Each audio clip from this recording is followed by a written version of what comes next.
우리를 너무나 사랑하셔서 우리를 대속하여 그가 죽으시고 우리를 살리셨습니다. 그 이야기가 오늘 성막 구조 속에 그대로 담겨 있습니다.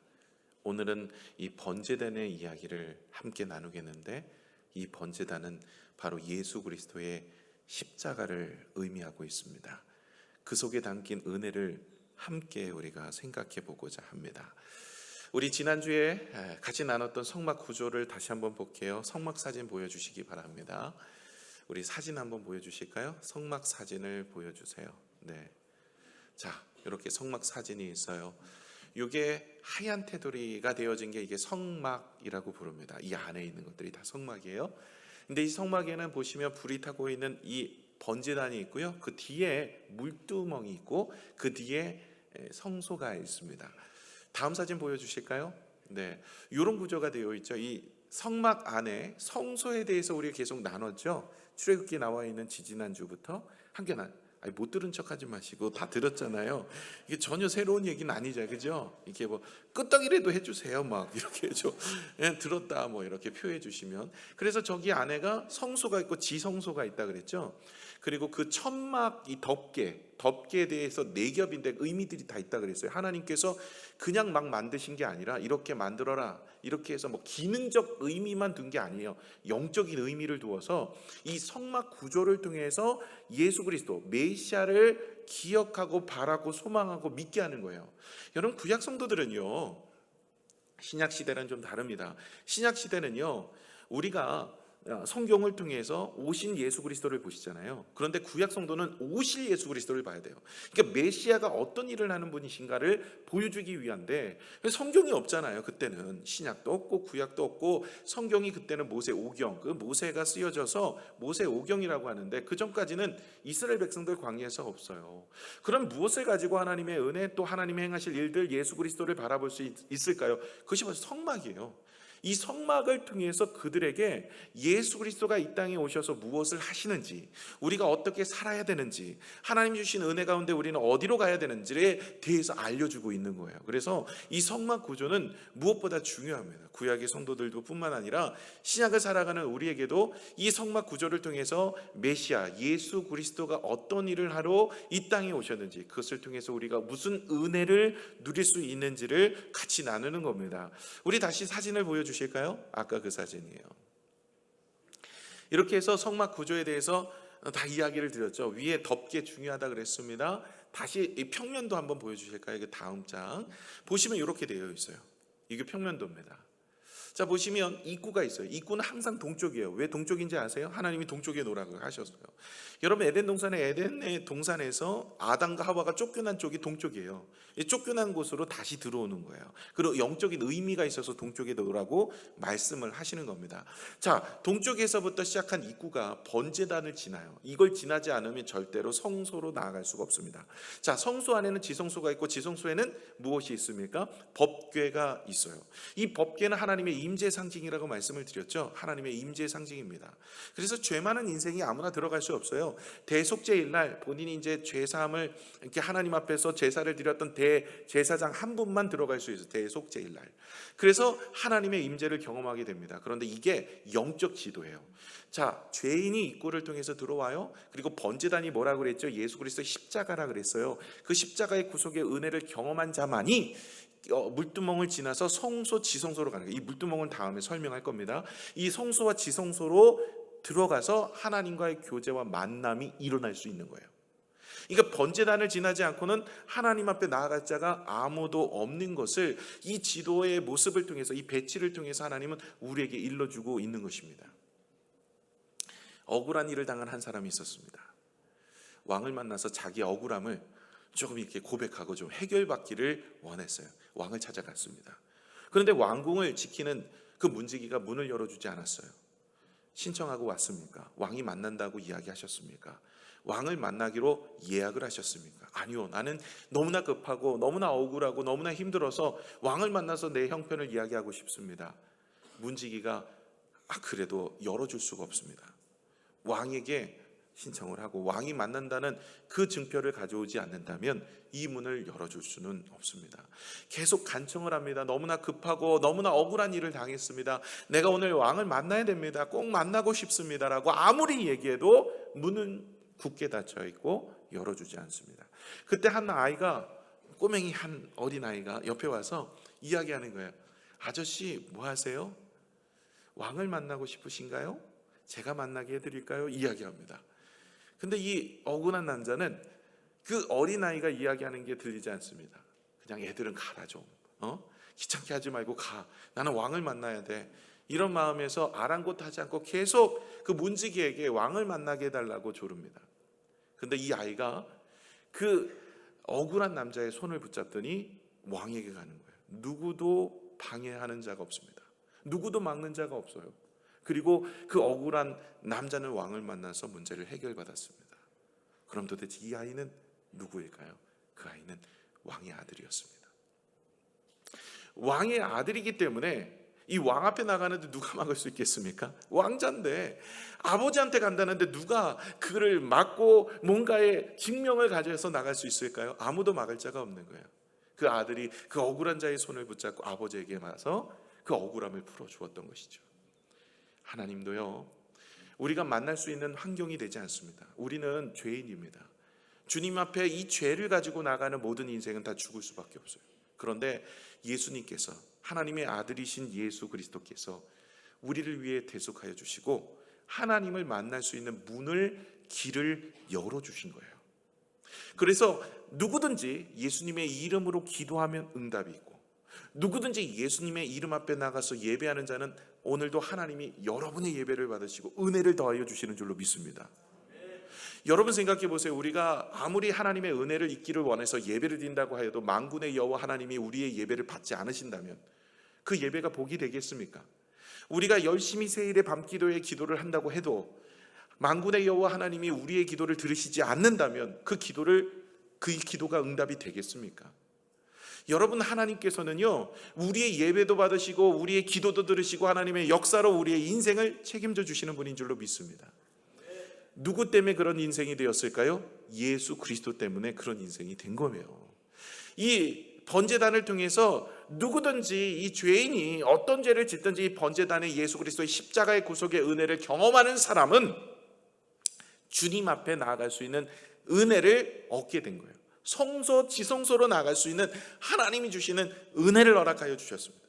그래서 예수님이 십자가에 달려 돌아가심으로 인하여 단번에 자신의 희생으로 누구든지 이 죄인이 하나님과의 관계가 회복되었어요. 그래서 지성소의 휘장이 위에서부터 아래로 찢어졌어요. 누구든지 주님의 이름을 부르면 하나님을 만나고 이제는 하나님을 아버지라 부르는 은혜를 경험할 수 있는 것은 바로 예수 그리스도가 우리를 위해 십자가에 달려 죽으셨기 때문에 그렇습니다.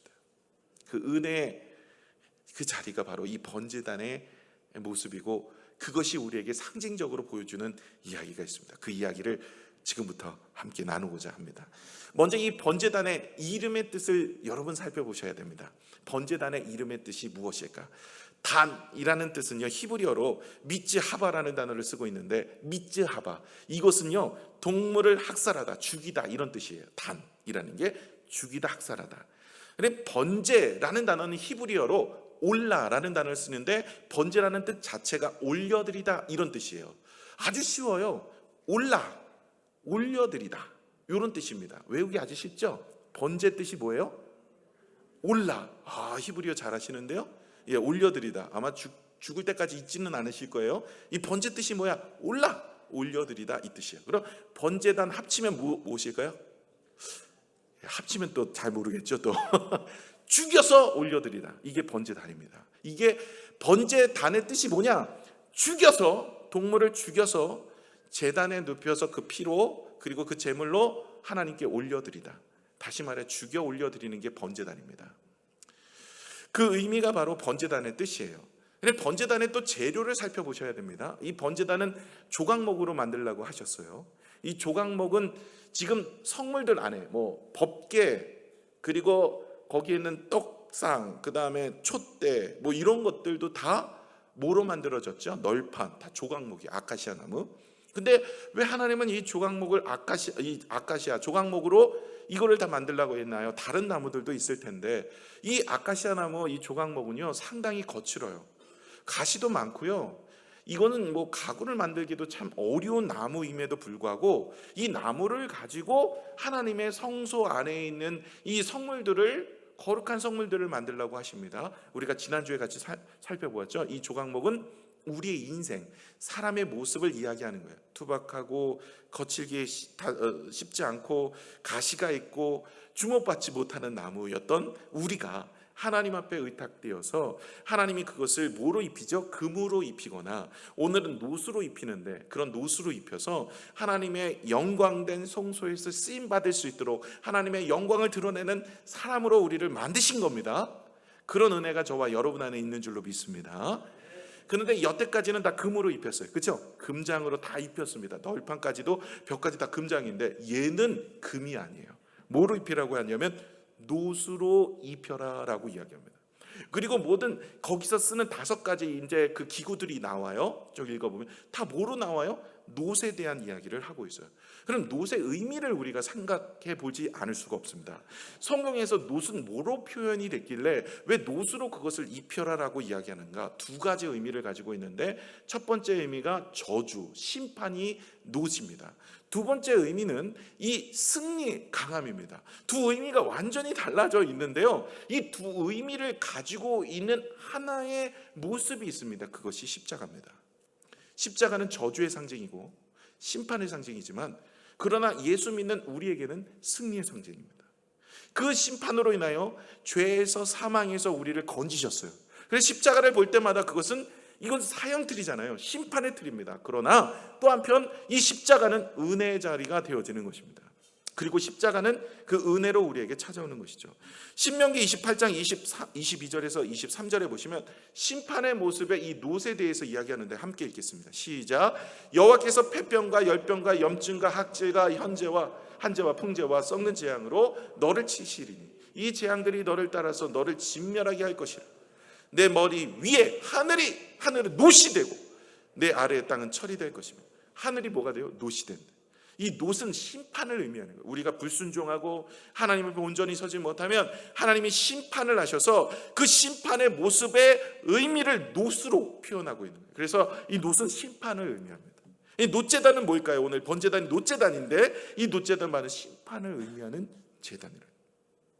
근데 심판만 있는 것이 아니죠. 승리, 강함, 그런 일들도 이 놋을 표현하고 있는 성경 구절이 있습니다. 열왕기상 4장 13절의 말씀을 한번 읽겠습니다. 시작.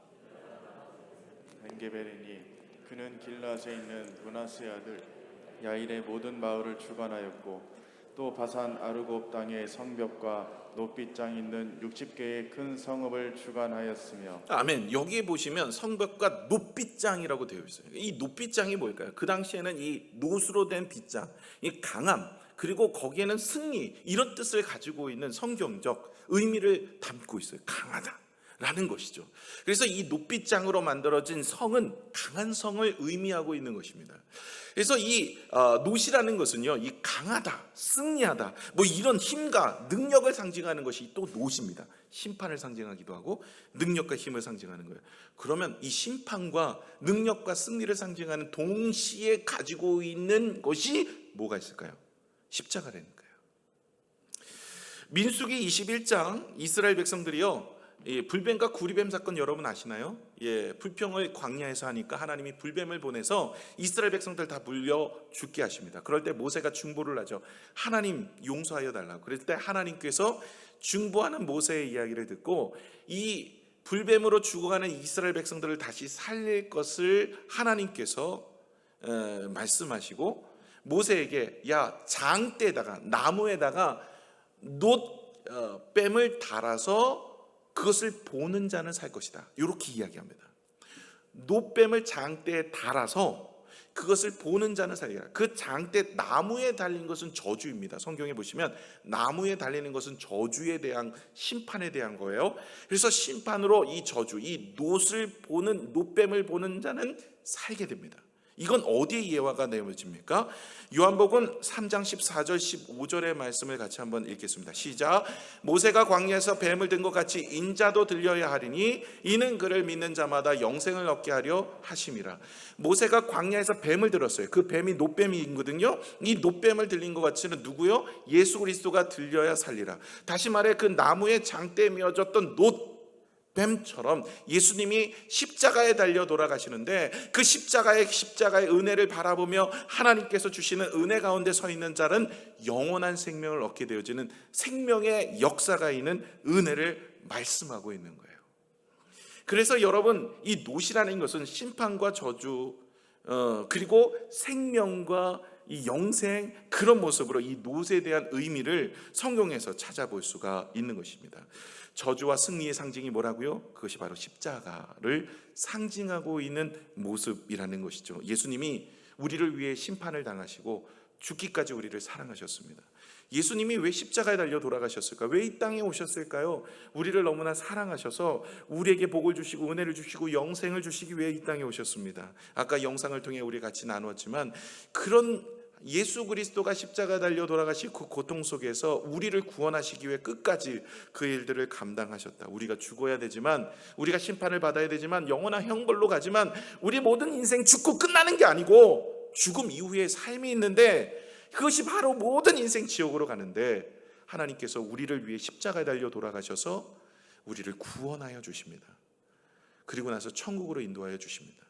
아무도 죽어본 적이 없기 때문에 죽음 이후의 삶을 장담할 수는 없지만 성경은 분명히 우리에게 죽음 이후의 삶이 있다라고 말씀하시고, 성경의 그 말씀을 믿게 하기 위해서 성경의 이전부터 하나님께서는 그 내용적인 부분들을 기록하셔서 이 모든 예언이 성취되는 것을 보여주시고, 예언의 성취를 보여주시고, 우리가 죽고 나서 나아갈 영원한 천국도 예언의 성취가 될 것을 말씀하고 있는 거예요.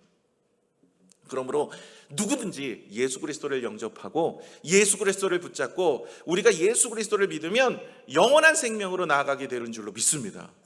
여러분, 우리가 교회에서 예배를 드리는 건 우리가 이 땅에서 좀 더 행복하고 좀 더 나음을 얻고 병을 고치고 치유받고 행복한 삶으로 장수하는 삶만이 아닙니다. 아무리 여러분의 인생에 축복을 주시고 은혜를 주셔서 잘 산다고 하여도 몇 년 더 누리겠어요? 몇 년 더? 여러분, 몇 년 더 누리겠어요? 나이 인생 80이면 가야 됩니다.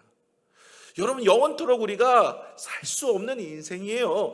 우리 인생 다 죽음 앞에 놓여 있어요. 오늘 김선훈 선교사님 먼저 소천하셔서 참 안타까운 마음이 있지만 먼저 가셨지만 우리 모두 다 이 부고장이 돌려지게 됩니다. 여러분의 이름으로 언젠가는 부고장이 다 돌려질 거예요. 그런데 문제는 죽음 이후의 삶이에요. 아무것도 없다? 성경은 그렇게 이야기하지 않습니다. 분명히 두 갈래 길이 있다. 하나는 지옥이고 하나는 천국이다. 우리가 천국으로 가야 되지 않겠습니까? 그래서 예수 그리스도가 이 땅에 오신 거예요. 그래서 우리를 위해 십자가에 달려 돌아가신 겁니다. 영국의 소방관들이요, 실험을 했답니다. 오늘 성경의 내용이 정말로 사실인지 이 놋으로 만든 조각목이 타지 않는지. 이 번제단이 나무로 만들었잖아요. 그리고 놋으로 입혔단 말입니다. 그런데 불을 지펴요, 밑에서. 이걸 태우는데 안 타야 되잖아요. 나무로 만들었는데 이게 안 탈 수 있느냐 하는 부분을 실험했답니다. 먼저 이 금이라는 것은요, 여러분, 불에 녹는 온도가 1069도랍니다. 그런데 이 놋은요 좀 더 높아요. 1085도예요. 좀 더 높습니다. 그리고 이 나무에다가 놋을 입혔거든요. 그래갖고 불에다 던져봤어요. 어떻게 됐을까요? 이 나무가 탔을까요? 안 타더라는 거예요. 안 타는 이유가 뭐냐? 이게 딱 밀폐된 공간에 있으면요, 나무는요 산소가 없기 때문에 아무리 뜨거워도 안 탄대요. 안 타더라는 거예요. 기가 막히죠. 여러분, 이것을 하나님이 우리에게 일러주는 이유는 그냥 아예 다 놋으로 만들지 왜 나무를 왜 그러시냐면, 하나님께서는 우리와 같은, 아까 조각목은 누구라 그랬죠? 우리에 대한 이야기예요. 그 위에는 이 놋은 예수 그리스도 십자가를 의미한다 그랬죠. 그것을 입힌 자는 심판에서 우리가 견뎌낼 수 있도록 만들어 주신다는 영적 의미를 우리에게 말씀하고 있는 거예요. 그때는 성경도 없다 그랬어요. 그때는 아무것도 없기 때문에 하나님께서 이 성막을 통해서 우리에게 일러주고 있는 거예요. 우리가 심판을 당하고 어려움을 당하고 문제 앞에 있을 때도 예수 그리스도가 우리를 보호해 주시고 예수 그리스도와 함께하고 예수 그리스도의 십자가를 붙잡는 인생은 하나님이 붙들어 주십니다. 그러므로 저와 여러분이 붙잡아야 될 게 뭘까요? 물질, 우리 인생, 우리 삶입니다. 예수 그리스도입니다. 십자가를 붙잡고 살아가는 인생이 되셔야 할 줄로 믿습니다. 그럴 때 우리의 인생의 모든 것은 하나님이 영원한 생명뿐만 아니라 이 땅의 삶도 하나님이 축복의 은혜를 붙들어 주시는 줄로 믿습니다. 이 번제단의 크기가 있어요. 번제단의 크기는요, 가로 5규빗, 세로 5규빗입니다. 딱 네모 반듯해요. 자 보세요. 그리고 높이는 3규빗입니다.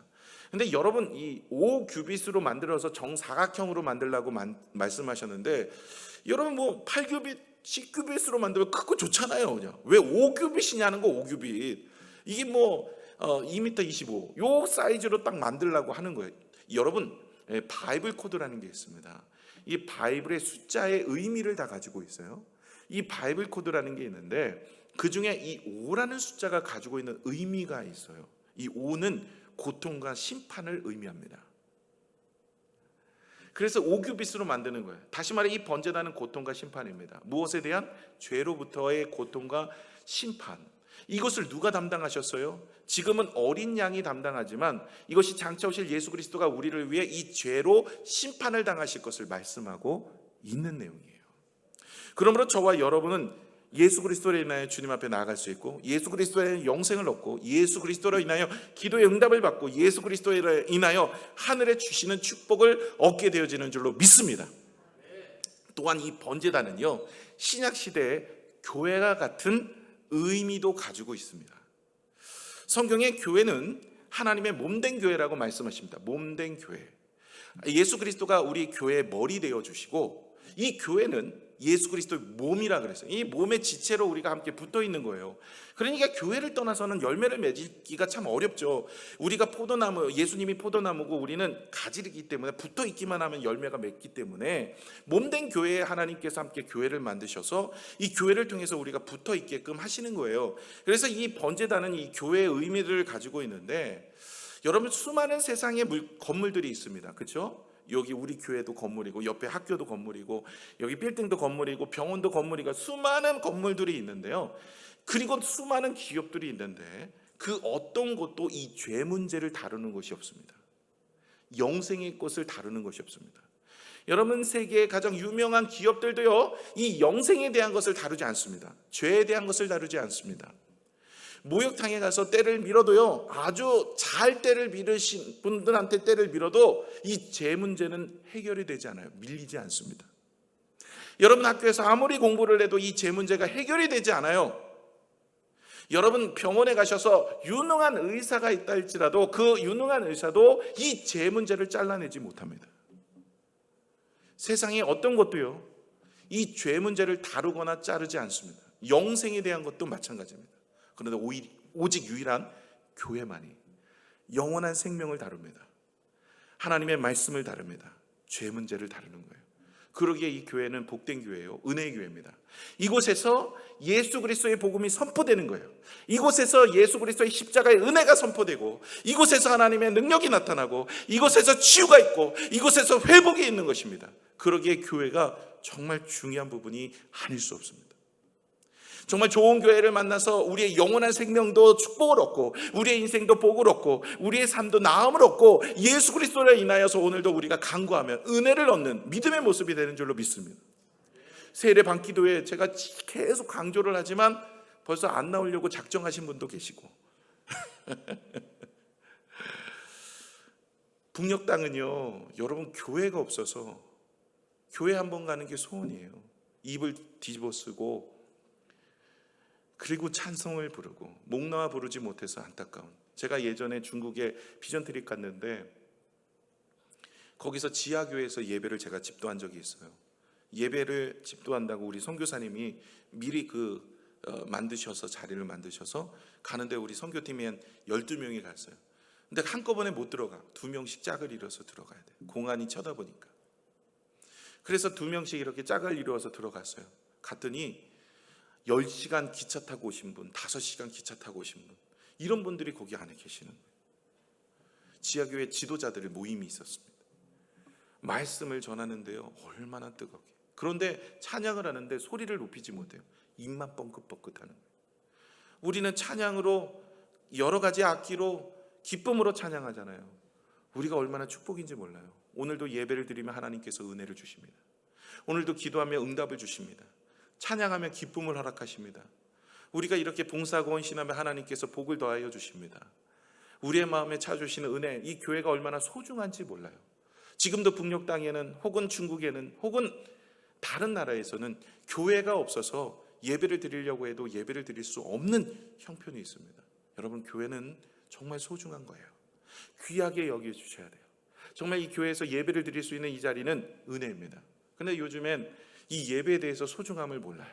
그래서 저는 기도가 요즘 절로 나오는 게 뭐냐면, 대체 공휴일이 낀 주일은 정말 기도가 절로 나옵니다. 특히 오늘, 지난주, 이 대체 공휴일이 끼면 저는 기도를 열심히 했어요. 하나님, 우리 성도들 주일날 예전에 대체 공휴일 제도가 없을 때 이 주일날 이게 한글날이 끼거나 그치 휴일이 끼면, 대체 공휴일이 끼면요, 이거 뭐 교회에서 예배를 드리고 다음날 쉬지는 못하고 직장 가니까 얼마나 힘들어요. 기도를 열심히 했더니 하나님께서 이 지도자를 통해서 대체 공휴일 제도를 만들어 주셨어요. 그러니까 주일날이 뭐 한글날, 오늘 같은 날 이러면 월요일날 쉬어라. 그리고 주일날을 예배 드려라. 그런데 그런 게 아니라 이제는 주일날도 쉬고 월요일도 쉬고. 그래서 제가 정말 기도를, 지금도 영상으로 예배 드리신 분들 뜨끔뜨끔 하실 텐데, 그래서 제 마음에 이게 뭐 주일이 52주인데 이거 대체 공휴일 한 주 제껴 뭐 이러더라고요. 아니, 무슨 학원도 아니고 제껴요. 뭐 하나님께서 우리를 핏값 주고 사시고 정말 우리를 구원해 주시고 또 예배를 통해서 하나님이 한 주간 살 수 있는 복을 주시고 은혜를 주시는데 그냥 제껴버리는 거예요. 너무나 마음이 아파요. 기도하고 있는데 그래도 많이 나오셔서 감사드립니다. 여러분은 기도의 응답입니다. 여러분, 이렇게 하나님께서 은혜를 많이 주셔서 이 예배가 오늘도 하나님이 주신 축복과 은혜예요. 우리 함께 교제하고 나는 이게 교회입니다. 하나님이 이것을 통해서 영광을 받으십니다. 자, 교회의 모습이 이 번제단의 의미를 담고 있는데 이것이 십자가의 의미와 함께 연결이 되어 있어요. 자, 세 가지 특징이 제일 중요합니다. 자, 세 가지 특징에 한 단어씩인데 요거 여러분 같이 외워보겠습니다. 첫 번째는 피. 뭐라고요? 피. 따라해 보겠습니다. 뭐라고요? 첫 번째 특징이 뭐라고요? 피. 두 번째는요, 불입니다. 두 번째는 뭐라고요? 불. 세 번째는요, 뿔입니다. 세 번째 뭐라고요? 뿔. 자, 합쳐보겠습니다. 피, 불, 뿔. 한번 따라해 보겠습니다. 피, 불, 뿔. 네, 이거 잊지 않으시면 됩니다. 오늘 이것만 기억하시면 돼요. 뭐 다른 거 다 내려놓고 오늘 뭐가 은혜가 돼서 뭐가 기억이 남아? 피, 불, 뿔. 뭐라고요? 피, 불, 뿔입니다. 이게 번제단의 가장 중요한 특성이고 핵심 내용입니다. 자, 여러분, 이 번제단의 제사를 드릴 때 이 제사의 가장 중요한 것이 피입니다. 이 피가 없이는 이 제사가 성립이 안 돼요. 피의 제사입니다. 뭐 소제 같은 경우는 하나님 앞에 이렇게 향기로 올려드리지만 이 번제단은, 이 속죄서, 이 번제는요 하나님께 피의 제사예요. 피는 뭐예요? 생명이라 그랬어요. 그래서 창세기 보시면 피채 먹지 말라 이 얘기가 하잖아요. 그 의미를 담은 얘기입니다. 피는 생명을 이야기하고 있어요. 그래서 그 생명을 드린다. 짐승을 죽여서 올려드리는데 이 피로 드린다라는 거, 그 생명을 드리는 거예요. 죄삭은 사망입니다. 죽어야 돼요. 죄는 해결 방법이 다른 게 없어요. 죽는 겁니다. 그러면 이 죽음을 상징하는 거, 생명을 드리는 거죠. 죽여야 생명을 드릴 수 있는 거예요. 그게 피가 나옵니다. 그래서 번제단 내 구퉁이에다가 피를 뿌리고 뿔에다가, 내 뿔이 있어요. 그 뿔에다가 피를 바릅니다. 그리고 피의 제사를 드리는 거예요. 생명을 올려 드리는 겁니다. 신약에서는 예수 그리스도가 우리를 위해 십자가에 달려 돌아가셔서 보혈의 피를 흘려주셨어요. 그러므로 우리는 죽지 않고 천국으로 갈 수 있는 영생을 허락하신 줄로 믿습니다. 그러므로 여러분, 예수 그리스도의 보혈의 피를 의지하고 믿고 하나님 앞에 감사하지 않는 예배자는 예배가 아닌 거예요. 하나님의 복음이 선포되지 않는 교회는 교회가 아닌 거예요. 강단에서 여러분에게 듣기 좋은 소리, 잘 살도록 복을 주시도는 도덕적 설교가 문제인 거예요. 요즘 시대는 천국과 지옥 얘기 잘 안 해요. 예수 그리스도의 십자가 얘기 안 해요. 혐오스럽다고. 그냥 좋은 이야기예요. 건강의 이야기, 삶의 교제 이야기, 화목의 이야기, 가정의 이야기, 자녀 양육의 이야기. 이건 도덕적 설교예요. 이건요, 복음이 여기서 선포돼야지 여러분 세상에서도 들을 수 있는 내용들입니다. 여러분, 강단에서는요, 예수 그리스도가 선포돼야 돼요. 십자가의 보혈의 은혜를 선포해야 돼요. 그것이 바로 우리의 인생의 회복이에요. 그것이 예배입니다. 하나님 받으셔야죠. 여기서 마음이 편한 듣기 좋은 이야기 듣고 돌아간다고 응답이 있겠습니까? 은혜가 되겠습니까? 삶은 여전히 똑같은데요. 여러분, 하나님이 응답을 주시고 은혜를 주시려면 예수 그리스도의 보혈의 피를 의지하여 십자가의 은혜를 가지고 오늘도 이 자리에서 예배를 드리고 그것이 선포되어지는 그 자리가 바로 예배의 자리가 되는 줄로 믿습니다. 그래서 여러분, 가장 중요한 건 피입니다. 예수 그리스도의 보혈의 피. 그래서 우리는 그 피를 의지하여 오늘도 이 자리에 있는 거예요. 하나님과의 만남이 있는 거예요. 두 번째가 뭐라 그랬죠? 특징 두 번째, 불입니다. 불. 여러분, 이 번제단은 태워드리는 거예요. 피만 드리는 게 아닙니다. 태워서 드려야 돼요. 그래서 뭐가 필요하냐면 불이 필요합니다. 이 불은요, 임재와 역사의 상징입니다. 하나님의 임재의 상징. 성경에, 제가 지난번에도 말씀을 드렸죠. 에덴 동산에서 하나님이 우리와 함께 하셔서 그것을 창조하셨다 그래요. 그들이 죄로 인하여 깨져버렸어요. 그 다음에 성막, 이게 우리 나누는 게 하나님과의 함께 하심이에요. 그 다음에 이 성막이 이제 가나안 땅에 들어가서 뭐로 바뀌어요? 성전이 되어져요. 성전이 회파되고 무엇으로 바뀝니까? 이제 우리에게는 이제는 하나님이 나와 함께, 성령이 나와 함께 하셔서 우리 모두가 성령이 되고 교회가 되는 거예요. 그런데 이 시작이 다 불로 시작해요. 자, 볼게요. 레위기 9장 23절에서 24절의 말씀, 이게 첫 예배를 드릴 때의 모습입니다. 하나님 앞에 이 성막의 첫 번제를 드릴 때 모습이에요. 자, 함께 읽겠습니다. 시작. 모세와 아론이 회막에 들어갔다가 나와서 백성에게 축복하매 여호와의 영광이 온 백성에게 나타나며 불이 여호와 앞에서 나와 제단 위에 번제물과 기름을 사른지라 온 백성이 이를 보고 소리 지르며 엎드렸더라. 아멘. 여러분, 이 첫 번째 성막 제사를 드릴 때 뭐가 하늘에서 나왔죠? 불이요. 불이 여호와 앞에 내려와서 이제 하나님의 임재, 하나님이 그 제사를 받으심, 그러므로 우리와 동행하는 역사, 이런 모습으로 주님께서 말씀하셨어요. 자, 성막의 첫 번째도 하나님이 불로 통해 임재의 모습을 보여주셨어요. 두 번째가 뭐예요? 성전. 그럼 성전 첫 제사를 보셔야 되겠죠. 첫 제사가 역대하 7장 1, 2절에 나와요. 같이 읽겠습니다. 시작. 솔로몬이 기도를 마치매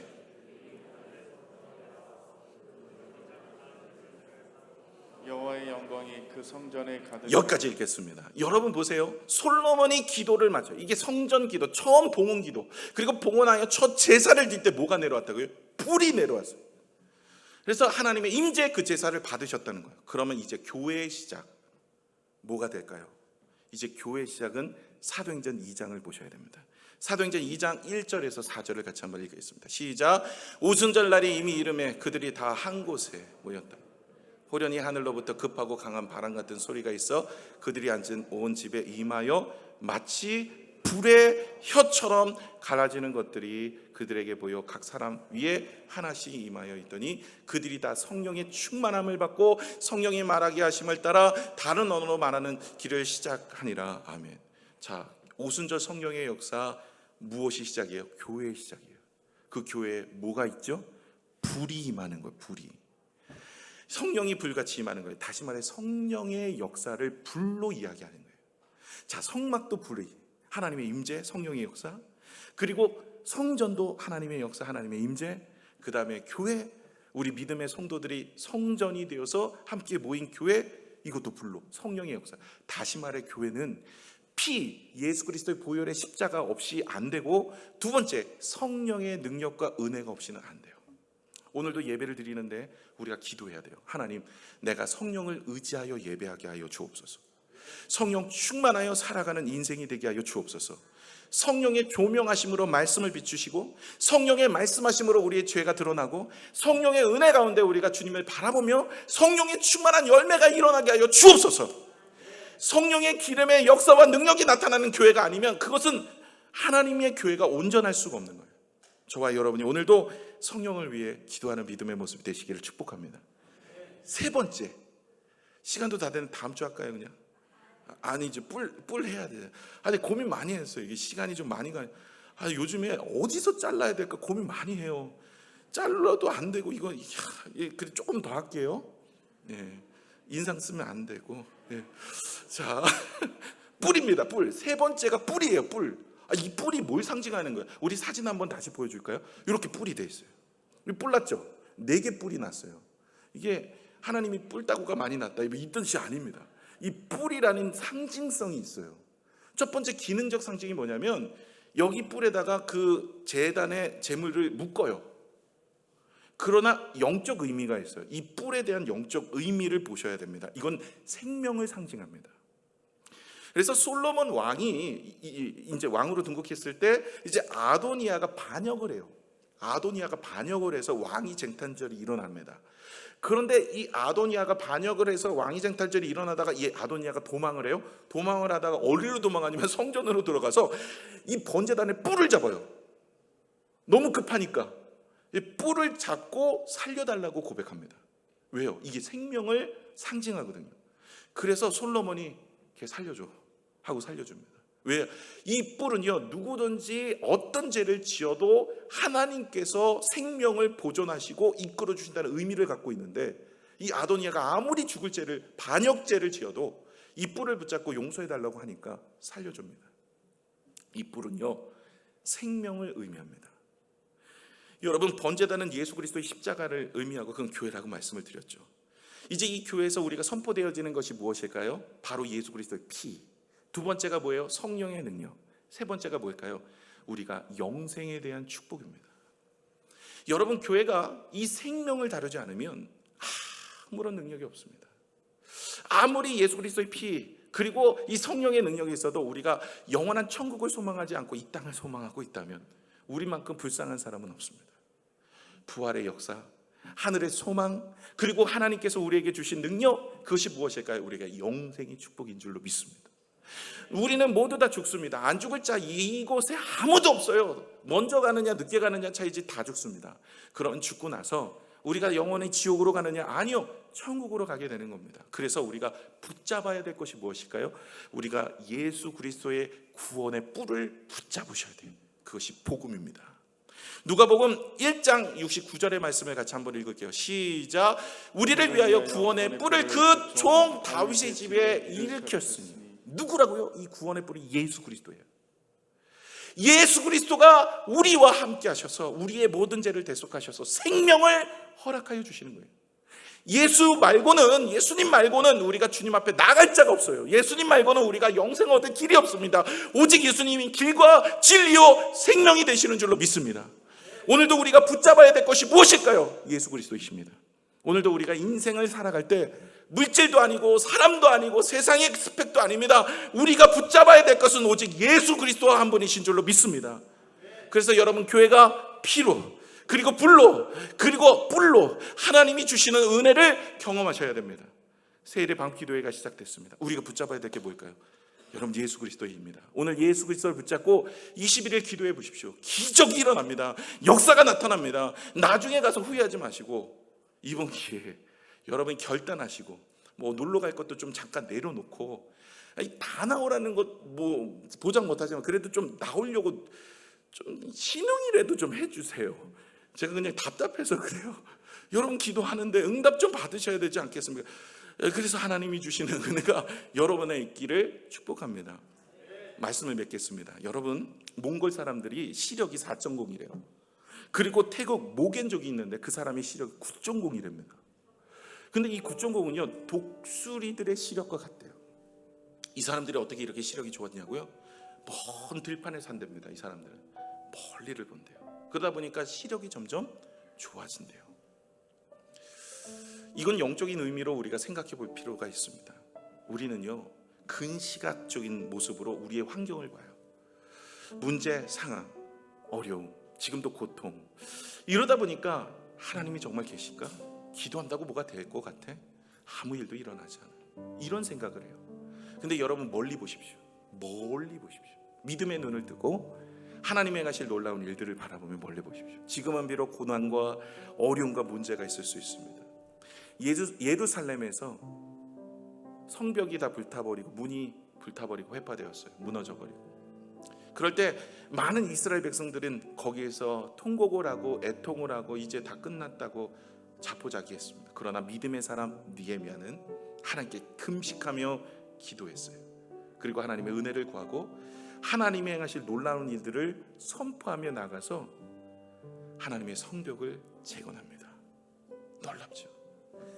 믿음의 눈 멀리 보셔야 돼요. 그러면 그 믿음의 눈을 통해서 하나님이 지금 있는 문제 상황 속에 낙심하고 절망하는 게 아니라 하나님이 행하실 놀라운 일들이 보여지기 시작할 겁니다. 하나님이 우리를 위해 십자가에 달려 돌아가시면서 자기의 사랑을 확증하셨어요. 우리를 위해 죽으셨던 분이 우리에게 무엇을 못하시겠냐 말씀하십니다. 여러분, 하나님 앞에 기도하는 것에 의심하지 마세요. 하나님은 우리의 인생의 문제와 환경을 고치실 줄로 믿습니다. 지금의 문제 앞에서 좌절하지 마세요. 앞날의 멀리를 바라보며 하나님이 주신 은혜를 경험하는 구원의 뿌리신 예수 그리스도를 붙잡고 하나님이 주시는 능력과 은혜의 기적의 현장에 여러분의 모습이 나오기를 축복합니다. 기도하겠습니다.